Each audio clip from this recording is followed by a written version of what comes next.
Sorry, I just got a technical hitch.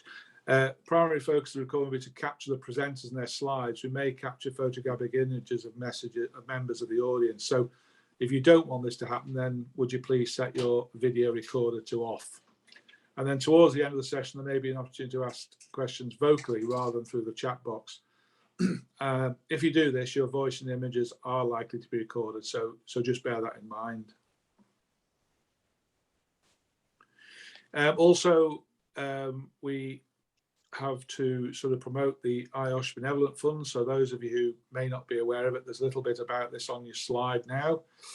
There's also a little bit of a opportunity to get discounted through Amazon, through their Smile, and Health Benevolent Fund as charity that we support, and we pay exactly the same, but 0.5% of their costs will be donated by Amazon to the Benevolent Fund. So 2020 has led to unprecedented demands on the fund. So by signing up, you'll be able to help support IOSH members through difficult times.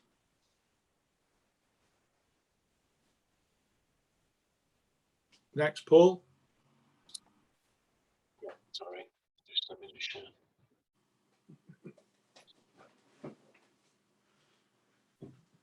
Okay, so getting on to the nitty gritty now. Those who fail to learn from history are condemned to repeat it. That's the title of today's talk. Thank you, Paul. And this is from a friend of ours, Bruce Kirkham, very well respected in the fire safety industry on the Isle of Man, former senior officer with the Isle of Man Fire and Rescue Services. Is going to give us this presentation about the alignments between Grenfell and the Summerland Fire on August the 2nd, 1973. Okay, Paul. So we're indebted to Bruce for his time and commitment for presenting for us today. The Summerland Fire, one of the bleakest events in the island's history, serves as a timely reminder of how quickly fire takes hold, and only the most robust of evacuation methods and procedures, coupled with effective segregation materials, are vital for the preservation of life when faced with these situations. A recipe of unsuitable construction materials and careless third-party actions led to this inferno unfolding in a very short space of time. I recall personally the evening of 2nd of August 1973 fairly well. It was one of the busiest nights of the season in my parents' hotel, and I was working as a barman in the first floor music room. Within an hour of the fire starting, our ground floor bars had been converted into an impromptu triage zone. It was surreal. Everyone who lived and worked in the area were in stunned silence for many weeks that followed. Many of Bruce's former colleagues in the fire and rescue service will have seen the horror unfold in front of their eyes, but only for their selflessness and that of their colleagues in the emergency services, the death toll could have been much worse. Grenfell is a much more recent event, but again with extremely high casualties and some uncanny similarities. We will hear both stories from a highly respected fire safety professional. Welcome, Bruce. Thank you. Thank you, Peter.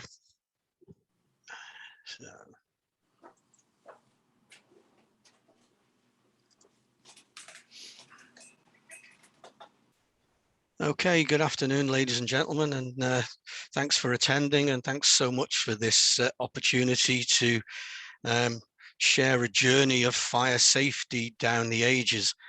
Our title is attributed to a philosopher, George Santayana, in 1905, but it's more famously, it was repeated by Winston Churchill in a speech in the House of Commons in 1948. So very much as safety professionals, you know, we share information and we learn from occurrences. When we look at a RIDDOR event or any type of accident, the big thing is, what have we done to prevent a reoccurrence? So the concept of learning previous events across different organizations has an academic theory embedded in it called Isomorphic Learning, which was postulated by Toft and Reynolds in the 1980s in their book Learning from Disasters: A Management Approach.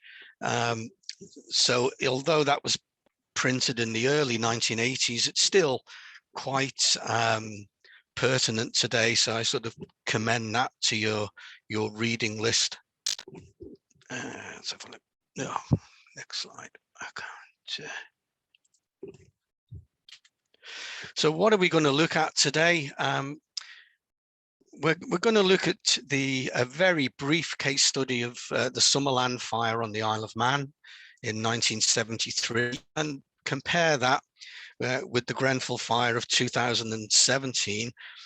And it's quite alarming to see the similarities despite the passage of time.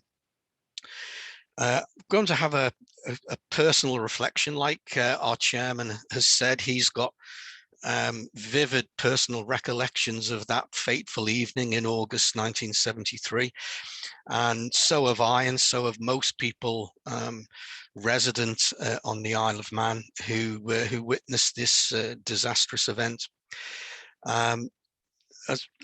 Leading on from the personal recollection, it really brings us into focus with the human elements of disaster. And I think as safety professionals, our industry, our profession is people-centric. We are not in the box ticking exercise. We are here to look after our colleagues and those who could be affected by their acts or omissions. So very much focusing on the human element. Going to look at the legislative changes over the years that have followed on, certainly from Summerland and certainly from Grenfell, and that leads us in to the practitioners as what can we learn from that, and it's basically the more effective fire safety management of our workplaces. So I hope you'll find this of some interest, constructive, and that you'll take something away from it today.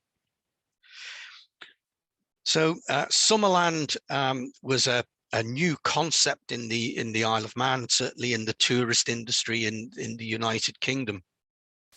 As the seaside summer holidays traditionally were falling away in the British Isles due to package holidays abroad, we built this incredibly large multifunctional entertainment complex on the Isle of Man, and it was named Summerland, and its strapline was "Where the sun shines every day." And basically, it was a huge building which gave the impression that although you were inside,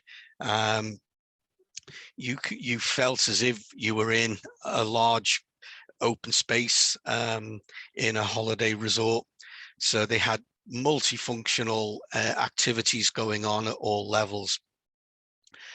The big problems that came about through that led to the fateful events on that evening, the fire alarm was known to be it had been altered. Because of numerous false alarms. The Summerland resident engineer interrupted the main link to the fire station, and that caused that the fire alarm would only operate within the building. And after staff had investigated it, they would then decide whether to call the fire brigade. When the fire alarm did go off and they found a fire, the fire had actually started on the outside of the building, not internally. And because of the building materials that had been used, it rapidly spread inside the building. There was a delay in evacuation. Some people had already got up to make their way out, only to be told, "Don't worry, folks, it's a yet another false alarm, sit down and enjoy the show. So numerous people went back into the building and resumed their seats with fateful consequences of that action. 50 persons died in total, and that includes those who died within the building and those who died of their injuries some days later in hospital. The overarching finding in the inquiry identified significant fire safety management failings, and it's just incredible that that sort of complacency and lack of understanding still seems to pervade the management of occupied buildings today. Certainly, our resources were overwhelmed. Every single fire station on the island, the 7 stations were alerted. Every single fire engine was mobilized to the fire, which left the rest of the Isle of Man totally devoid of any fire cover. So, you know, when we consider we've got 224 square miles, the length of the Isle of Man is 39 miles. So many people were left totally devoid of fire cover that evening. And we did get 2 other fires occurring, which only attracted a very limited and delayed response because of the primary focus of dealing with the Summerland fire. Again, with resources being overwhelmed, in that time we had only 18 full-time firemen within Douglas Fire Station, and about 99 scattered around the island. So some of them actually remained on scene for about 3 days before they got a relief. So it was an incredible feat of endurance, and many acts of bravery went unrecorded and have never been acknowledged to this day.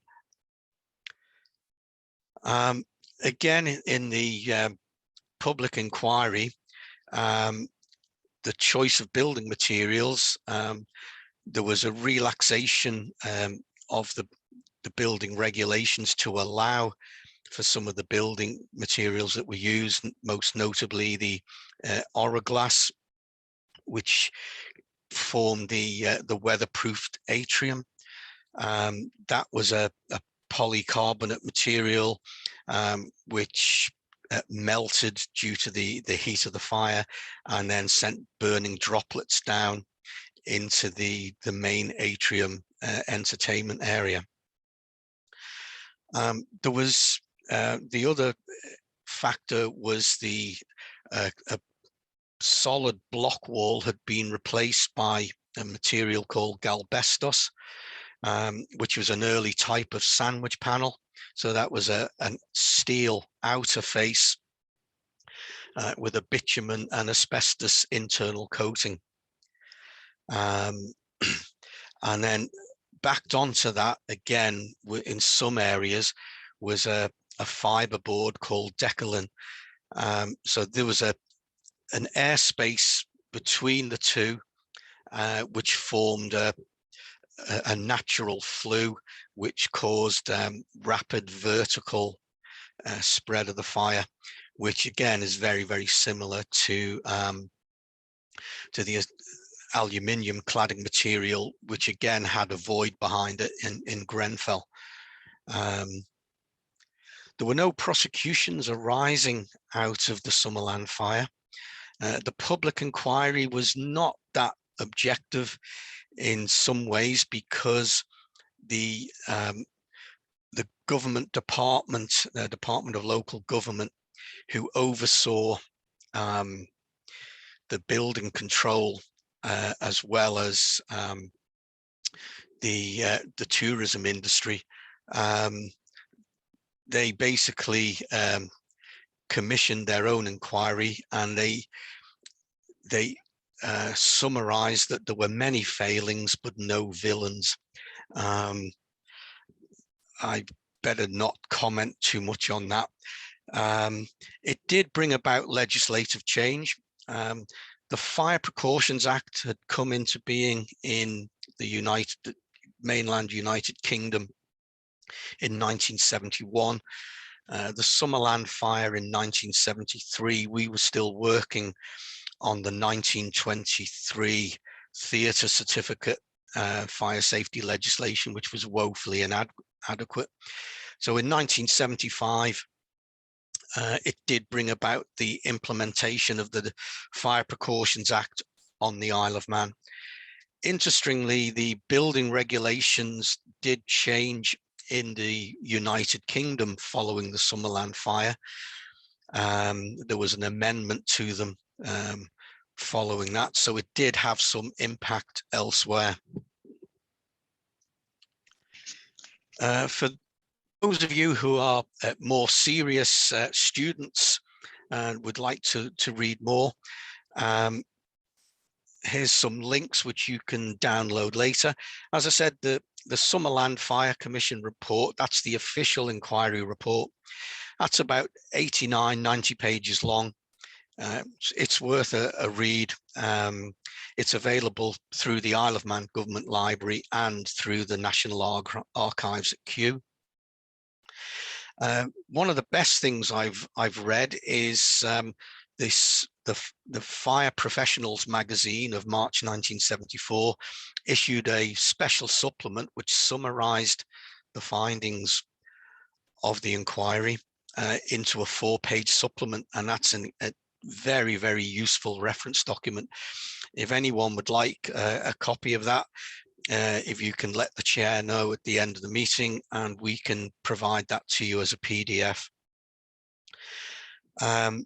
By far the most comprehensive account ever written of the Summerland Fire was by Dr. Ian Phillips of Birmingham University. And again, I've put the links there to download his thesis, which is an incredibly detailed account and well worthy of a read, especially if you are studying large-scale disasters. So the personal reflection, this is quite something for me, because when I first left school after GCSEs, I worked as a kitchen porter at Summerland, doing 12-hour shifts, so I was fully conversant with the building. We didn't receive any training about what to do in the event of fire. To my recollection, we had one fire drill before the building opened to the public, and then on numerous occasions we just had to exit the building when the fire alarm was repeatedly going off. It was a very popular and very successful entertainment complex. On the night of the fire, there was about 3,000 people inside the building. Massive delay in evacuating. And the big thing that I remember is that when I went along to watch the fire, as Peter has already alluded to, it was a very surreal situation. There was thousands of people thronged on the promenade watching the fire and watching the catastrophic events unfold, and there was just an eerie silence. It was just one of total disbelief that what we were seeing. My biggest recollection is that the turntable ladder, which was putting a monitor onto the building of over 1,000 gallons a minute, it just seemed to be just like a garden hose. It was so ineffective, and we had 150 bar pressure in the massive water main that ran along the promenade to feed all the hotels, and the water supply was just seemingly inadequate with the inferno. The Olympic-sized swimming pool, which was next door as part of the complex, that was actually emptied during the firefighting operations. The swimming pool water was used to extinguish the fire. Some of the other things was which brought home was the human element of disaster. I remember as a teenager being particularly sort of scared of a certain police officer who was a very forthright and aggressive character, especially to teenage lads.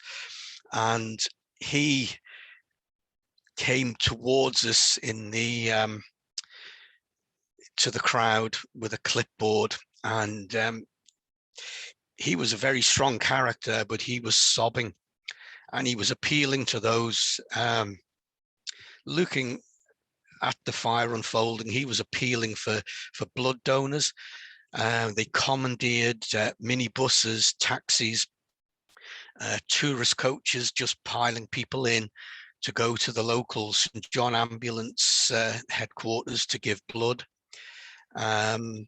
So that's very, very vivid in my memory that, you know, this man who was fazed by nothing was displaying such emotion. Another thing I remember is a holiday maker staggering along the promenade, being propped up by his two daughters, and he was sobbing his heart out and just saying, "My wife's still in there." And and this just went on and on and on. So it left a lasting memory in my mind of the human element of disaster, and how, you know, we have to avoid such things happening again. There's also a hidden cost to any disaster, and that's whether it's within our workplace, you know, any sort of injury, severe injury, fatality, whether that's on a construction site, in a factory, in a processing industry. There's a massive amount of health and mental well-being issues that arise out of this. And it's not just those that were involved directly with the incident, it's those that were at work on the day, have lost a colleague, etc. So we've sort of seen over the years from the fallout of Summerland, the survivor guilt, a sense of failure, the what ifs, the if onlys, the anger and the frustration of the families of victims who've never really had closure on the incident and on their loss, that their lives will never ever be the same again. In those early days, post-traumatic stress was sort of unheard of, or if it was dismissed as not being pertinent to the fire service. When I joined the fire service in 1983, there were a number of colleagues who we just thought were naturally awkward characters, but actually over the years we came to realize that they still had unresolved issues from what they went through at Summerland. So there's, you know, we must never underestimate that as safety professionals, if we're dealing in our own working environment with an incident, no matter how insignificant, the fact that we might have injury, we've got the potential for long-term behavioral, physical and mental health issues, and we must never really lose sight of that. Again, Sidney Dekker, I'm sure that most of you will be aware of a lot of his academic treatises on various health and safety matters. One of his books deals with the again, the academic side of what he refers to as the second victim. So any one of us could become a second victim, having dealt with or investigated an incident within our working environment. So again, that's sort of a worthy read and a good reference book for the future. So on the morning of the 14th of June 2017, I couldn't believe when I switched the morning news on and saw this unfolding. And you know, for most of us in the UK, it was, how could this happen, you know, in the 21st century? And for those of us in the Isle of Man, it was, how on earth could it happen again? The Grenfell inquiry is going on a lot longer than the Summerland inquiry. It's still not reached its conclusion. It's going to be a very lengthy process. But when we look, the amazing thing is that there was a significant delay in evacuation because of the perceived safety of having a stay put policy. But when you consider the means of escape of Grenfell, it's a 24-story building and it had only a single staircase. In my early days in the fire service, whenever we were dealing with fires in a high-rise complex, we always evacuated. The initial action was to evacuate the fire floor and the floor immediately above and immediately below. That was our initial action on arrival, and then we proceeded to systematically evacuate the other floors over a period of time. So the stay put policy very much relies on a very proactive fire safety management within a building. Building materials, now the latest safety concern we have is over these external cladding. So the aluminium cladding material, ACM, which again is a little bit confusing for us in the health and safety world, because predominantly to us, ACM is an asbestos containing material. So we know for a fact that there was cost savings with Grenfell, and that rather than the fire resisting ACM being put in, there was a lesser quality product put in which didn't have a level of fire resistance.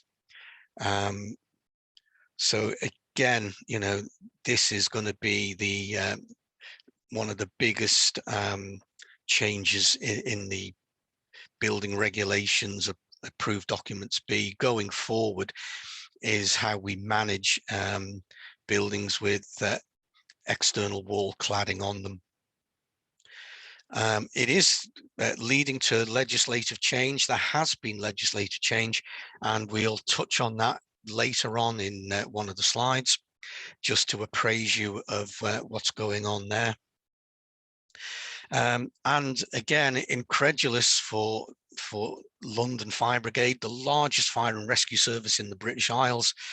Again, their resources were overwhelmed on that night, and you know, I'm sure you've seen pictures of exhausted firemen who have gone in breathing apparatus, come out, changed their cylinders and gone back in again. So it's just testament to the fact that unless we can control fires, fires will overwhelm the resources that we have to deal with them. So looking at the comparison between the two events, massive management failings in both situations. The Kensington Housing Trust had failed to manage the building. They hadn't considered the personal emergency evacuation plans of residents. They hadn't tested whether the stay put policy was effective. And there's no need to tell the audience today that when you write a policy or a procedure or you conduct a risk assessment, that doesn't mean that it's cast in stone. It has to be reviewed and revised on a regular basis and make sure that it's still suitable and sufficient and fit for purpose. The choice of building materials, again, pivotal in both disasters. And certainly in Grenfell, there was, I think, 84 subcontractors on the refurbishment project. So the quality of the installation is, again, in question, and the management of subcontractors. So it was, again, leading to who signs this off and who can vouch that everything's certainly compartmentation wise and fire stopping has been reinstated. The big thing is, from a human element, there's a lasting legacy, and for a lot of people involved in both of these events, there's no return to normality. When we consider resilience, business continuity, we can rehouse people, we can get our businesses, our manufacturing up and running again. But for some people, normality will never, ever be the same again. And again, the human element is the massive thing that we take from this. So leading to the legislative update then, ladies and gentlemen, the Fire Safety Act 2021 has come into being. I'll put a link there to it. Basically, that upgrades the requirements of the RRO in managing buildings going forward, and it places more responsibility on the responsible person for the building. And that's very, very pertinent where we have multi-occupancy buildings as well, shared workplaces. So that is going to have an effect on how we manage the workplace. And some of you, if you work for organizations that have residential housing in their building stock, then the communal area of a building has to be effectively managed. So again, it's going to have far-reaching complications and implications. The Building Safety Bill was laid before Parliament on the 5th of July this year. And again, that's going to give occupants of buildings more of a say in how the building is managed.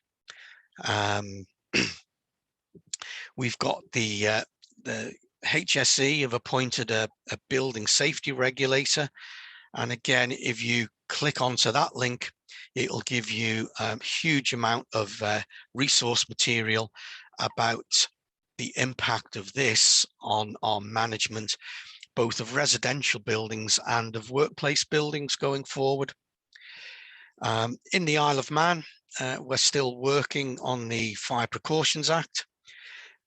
For residential buildings, we have the Flats Regulations 2016, which are a revised edition of the 1996 regulations. And those regulations were brought in 1996, arising out of a fatal incident in a converted Victorian building, which was converted into flats. Again, on the Isle of Man, Building Regulations 2014 were amended, and that now requires under B7 that a number of uses of buildings will require sprinklers.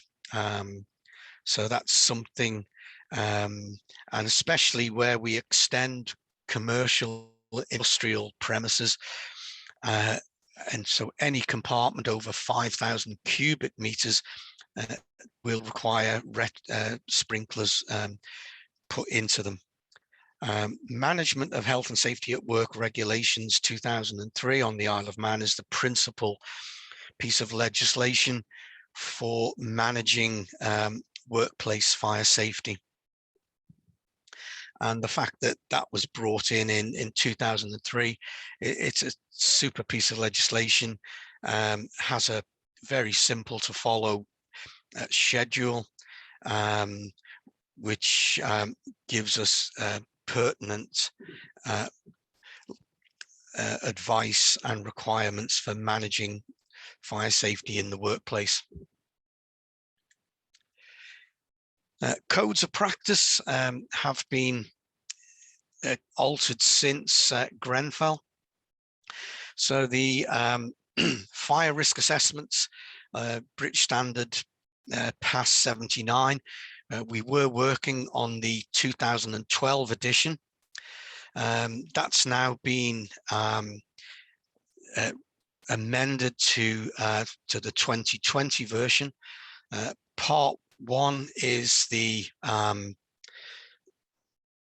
template and the code of practice for fire risk assessment in commercial premises. It was split into 2 because part 2 was introduced purely for housing and residential occupancies, but this has been challenged legally in the High Court by the families of the victims of Grenfell as not going far enough, and so part 2 of PAS 79 has actually been withdrawn temporarily while the legal challenge goes on.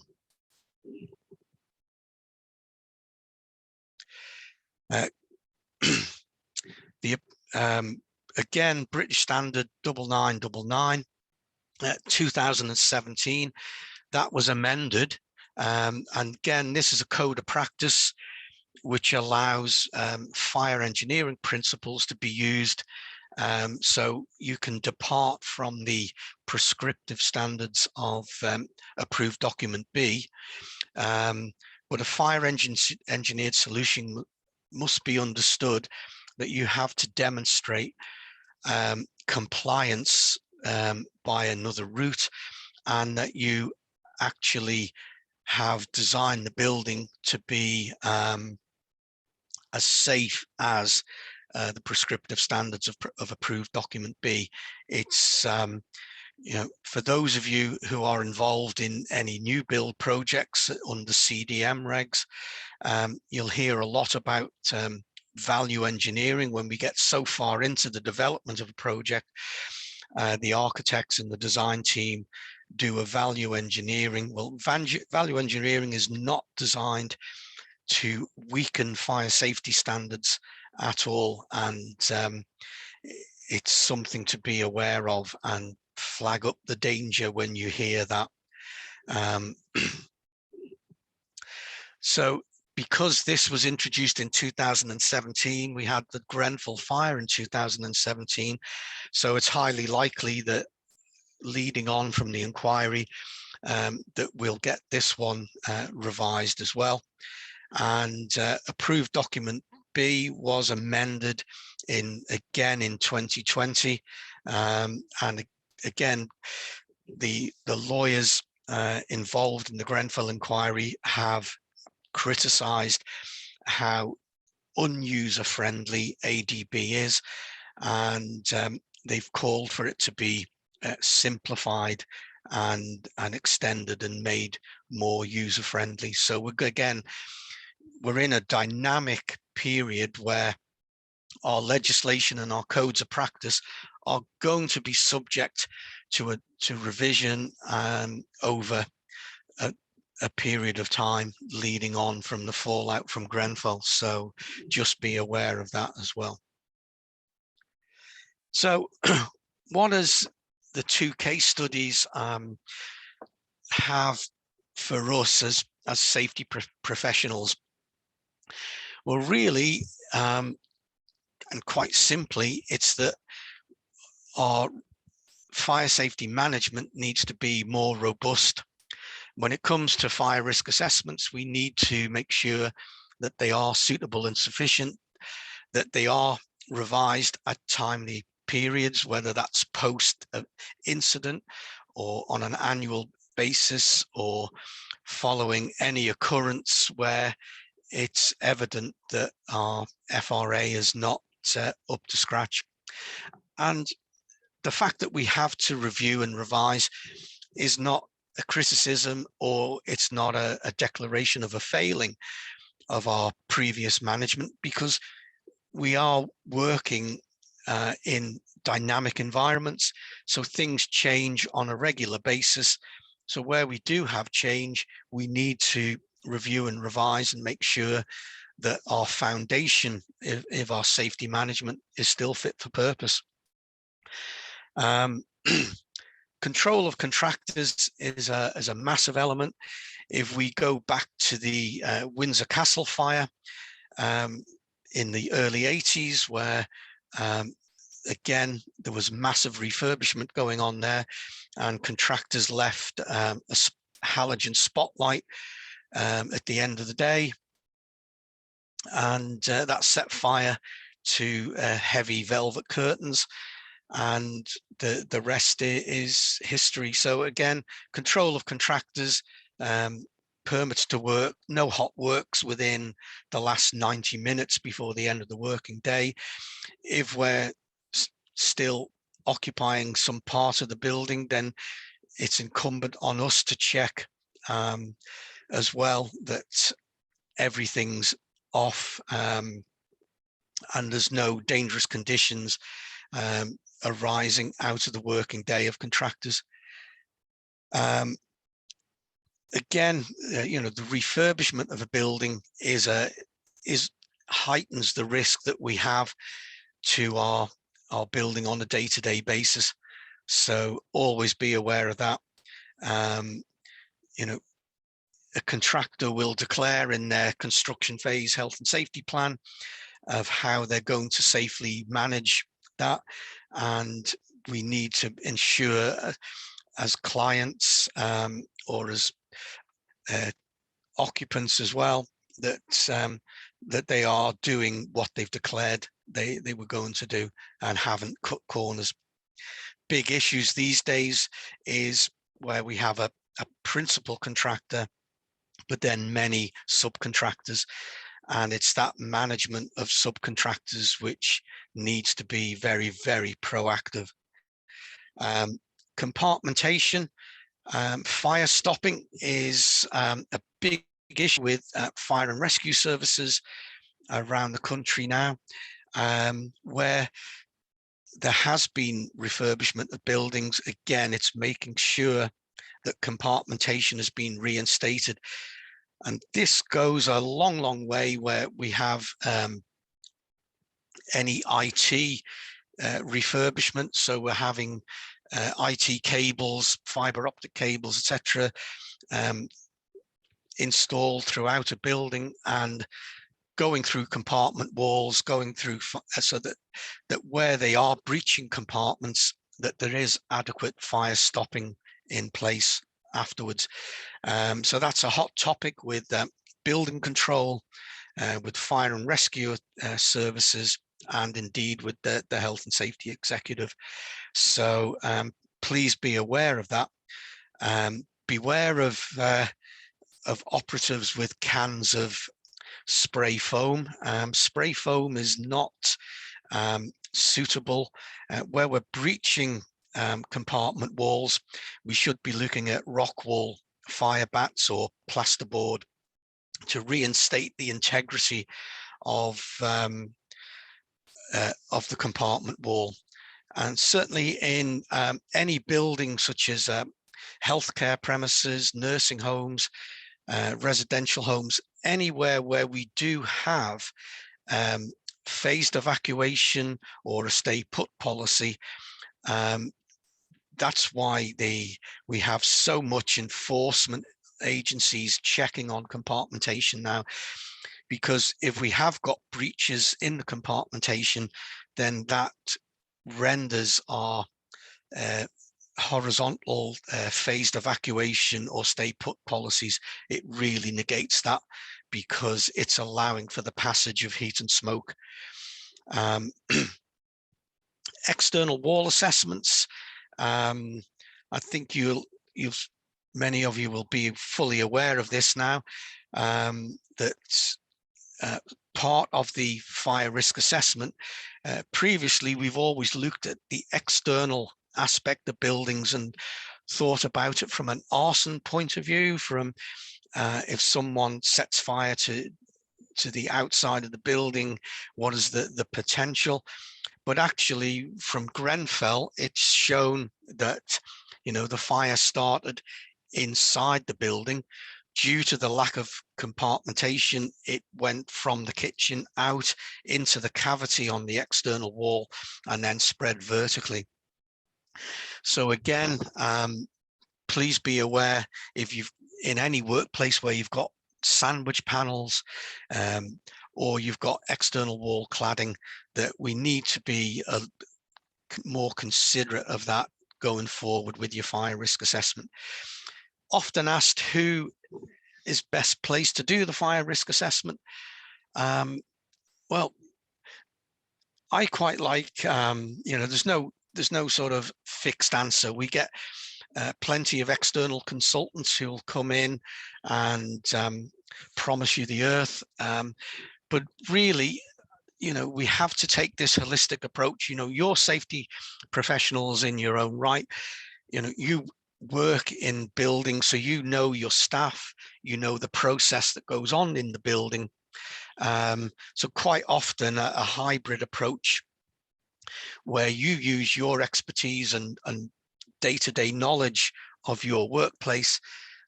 So we mustn't lose fact of that risk assessment process that you already do. But quite often, not all of us are as conversant with how fires start and develop, and the safety of individual building materials, how they will behave in fire. So something to consider for the future. Again, we have to consider when we're refurbishing buildings that on our choice of materials, because again, from Grenfell, some materials have been had certificates, been tested, been declared to be fire resistant. But again, it's that holistic approach. It's when you put that material alongside another material, and it's what is the knock-on effect of that. So it's not just, we don't consider now any type of building material in isolation. We should be taking this holistic approach of what is the knock-on effect throughout the correlation between other building materials. Again, as I said, our industry is people-centric. So the health and well-being of our staff is of paramount importance. And even, a small RIDDOR event in the workplace, even where someone, has multiple fractures, but recovers, but is unable to resume work, all that has an impact upon us and upon the rest of our staff. To walk past an area of a workplace where one of our colleagues has been significantly injured, that has a lasting effect upon us psychologically. So we dedicate ourselves to preventing accidents in the workplace. And it's quite easy that even when we've done everything as far as reasonably practicable, that when we do have incidents, you know, as safety professionals, we take a big burden of that, and it weighs heavily on our shoulders. And you know, it's something to be aware. You know, and again, for some, I've been involved in a number of investigations where we've had, you know, horseplay in the workplace with apprentices and things like that, and the actions where, you know, a little bit of tomfoolery has led to significant injury or even fatality of a work colleague. You know, the effects of that are, you know, were never the same. So so again, you know, I think we're all tired of hearing, you know, the uninitiated sort of say, oh, well, in the days before health and safety, we didn't have to do this. But, you know, we're not in the process of just protecting our employer, of creating written policies and procedures, putting ticks in boxes. You know, our profession is about changing the culture, dedicating ourselves, working tirelessly to improve the working environment, and to prevent, you know, these traumatic events taking place. You know, it is a lasting legacy. For those involved in Grenfell, you know, they're never ever going to have that closure. You know, and for Summerland, you know, even now we can't demolish the remnants of the building because there's a dispute between the residents on the properties above the cliffside about the stability of the cliff face. If the remnant of that building is demolished at the bottom. So every day, you know, we're reminded of these things. And you know, a RIDDOR event in the workplace, every day we're reminded of that as well. So the big thing we have to do is to continue to work professionally and tirelessly, and ensure that we prevent such catastrophic events from occurring in the future. So have we learned from the past? Here we go. In 29th of August 2021, we had another major fire in multi-story building in Milan, and again down to the external fire spread of the aluminium cladding material. So it just goes on and on and on, doesn't it? You know, so it really does beg a belief, to be honest. But you know, that's the environment where we're working in. So that's everything from me, ladies and gents. It's a bit of a whistle-stop tour. I hope you found the content thought-provoking. We're happy to take questions. Again, if we can't go through the questions, I'm happy to take you know, emails or a phone call going forward in the coming weeks, if you think about anything and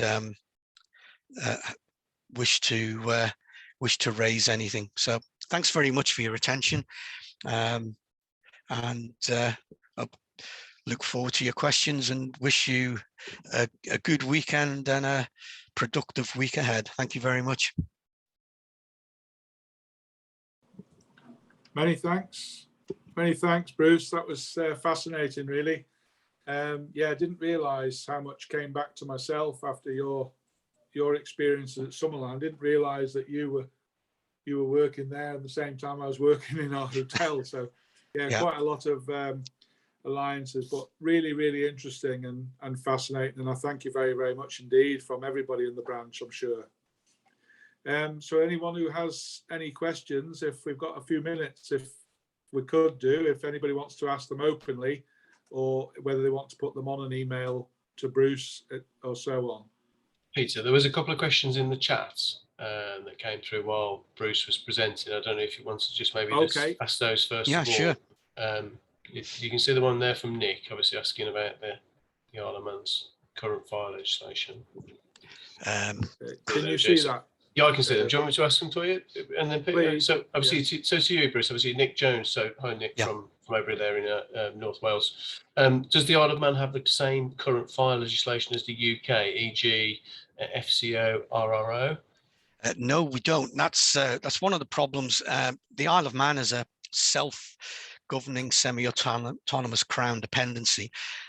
So the RRO 2005 doesn't apply to the Isle of Man, and that's presents quite a few problems where we have multinationals, businesses on the Isle of Man, where we have branches up and down the length of the UK, and then the RRO doesn't apply to the Isle of Man premises. So yeah, we're still working, Nick, on the 1975 Fire Precautions Act, woefully out of date, but that's prescriptive legislation, and that's limited to flats and hotels, licensed premises, places of public entertainment. The management of health and safety at work regulations, which is a subsidiary of our 1997 introduction of the Health and Safety at Work Act onto the island, is the primary legislation for fire safety in the workplace. And that has the element of the requirement for fire risk assessment. So that was a very, very positive piece of legislation that was brought in by the Health and Safety at Work Inspectorate on the Isle of Man. So no, just to summarize, the legislation is somewhat different on the Isle of Man. And that does provide difficulties for the likes of, say, Marks and Spencer's, other high street shops who have working to one set of legislation in the UK and then have branches over here. So it does present a bit of a challenge. Great, thanks, Bruce. Just a couple more then, so before we go, because I've just gone past the hour mark. So obviously, thanks for everybody to sort of staying with us. Simon Walmsley's asked, there's a lot of talk about bringing or reintroducing sprinkler systems back into buildings, including schools. Do you think this is the best way forward? Yeah, well, in the building regulations changed on the Isle of Man in 2014, and under section B7 of that, it requires from that implementation of those regs that schools, hospitals, nursing homes have to have sprinklers, as well as hotels, tourist accommodation, and any commercial or industrial premises over 5,000 cubic meters. Yeah, the sprinklers very much have their place, although the building regulations do allow for an alternative fire engineered solution. So I think it's under Regulation 29 of the 2014 Act regs, Simon. You can demonstrate a fire engineered solution to have the relaxation to install sprinklers, but you must be able to demonstrate that you've secured the means of escape by another way. And quite simply, ways of doing that is compartmentation, reduced travel distances. Certainly in a lot of education premises on the Isle of Man, we have direct exits from classrooms out to the open air. So where we've got enhanced fire detection, reduced ignition to detection and detection to alarm time, then we have a reduced evacuation time because of the small travel distance and the direct exits and things like that. So there are ways of relaxing the requirement for sprinklers by ensuring we're improving safety in other areas. Where sprinklers do come into handy is where we're using, instead of traditional concrete and block and brick construction, then, you know, if you're using lightweight building materials, which are more likely to be involved in fire and assist in the fire spread, then sprinklers are actually, you know, a cost benefit analysis saving in that respect, because you're saving on the building cost by installing the sprinklers. So they have sort of everything's have a place, a case for sprinklers, and there's certainly a case for not requiring them as well. But every case has to be considered on its individual merit. Great, thanks, Bruce. I see we will be sending out a short survey at the end of the branch meeting to everybody who's been on the call today, and in that there is our contact details in terms of for the branch. So if anybody wants to get in touch with the branch with any other further questions, you can do that, and obviously we can direct them through to you as well, Bruce, if that's okay. So just a final one in the chat, which come from Claire Warman. She's saying we're currently updating hot works permits, and we have external permits which are preferred, but sometimes we have to use internal hot works. We work in construction. Is there any top tips we should be considering? Yeah, well, sure. Thanks, Claire. Yeah, when it comes to permits to work, one of the things I certainly find, because I do do construction site inspections, and quite often, I mean, even last week, picked someone up working to a hot work permit, but a great deal of complacency in there, and it's all right, I'm only going to be a few minutes, etc., etc. So what you have to do is declare that what they declare that their method statement they're going to work to is actually going to be carried out. Very often when it's an external work permit where someone presents this and shows their method statement, it's a case of not accepting it at face value, but very much questioning them on it and drilling down and making sure that there are no likelihood of complacency creeping in. Certainly the time factor of when hot works can take place is critical, because it has to be that correlation of what is going on within your building when those hot works are actually taking place. So the duration of the hot works as well. And again, don't just allow, well, we're going to be working in several areas in the building today, so, you know, the one permit is good. It's like the old days when you were, you know, doing Route 66. If you got a speeding ticket, you were good all day for getting picked up again. So it's a case of now being specific, and the time factor, the time that hot works is going to be taking place. Questioning the contractor so that they realize that they can't pull the wool over your eyes. And then at the end of the day, it's, you know, we have a cut-off point. So generally after 3 o'clock on a working day, there's no hot works after 3 p.m. so that gives us time then to do that close of play in inspection and ensure there's no smoldering or hidden combustion taking place. Great, thanks very much. Well, obviously we're over time a little bit, but obviously it's fascinating discussion and fantastic presentation, and, you know, we will really appreciate your time today, Bruce. It's been great insight. Pleasure. As well. So in terms of the meeting, I'm just going to pass you back to Peter. So Peter, if you can bring things to conclusion, that would be really appreciated. And I think you've got an ice cream van turning up by the sound of it, so that might be a perfect time to go and get yourself over to you, Peter. Just in time there, guys. Yeah, if you're all here in person, I'd have gone out and bought you one. Yeah, very interesting that, Bruce, especially in the light of the hot work situation. As you know, from my life on my cards, hot working. Yeah, brilliant. Thank you everyone who's dialed in today for the meeting, and especially thanks to Paul as well for facilitating it as well. On behalf of our committee, I'd like to thank everybody. If I can just give a very quick plug, in November, for those of you who are still online, we've got another event coming up, a virtual event, where we'll be discussing the situations faced by Coast Guards and emergency planning. So we are in the process of coming up with a scenario for that, and hopefully that will be, we think, November the 19th, which is a Friday. So you might want to put that into your diaries for them, but of course we will inform you all.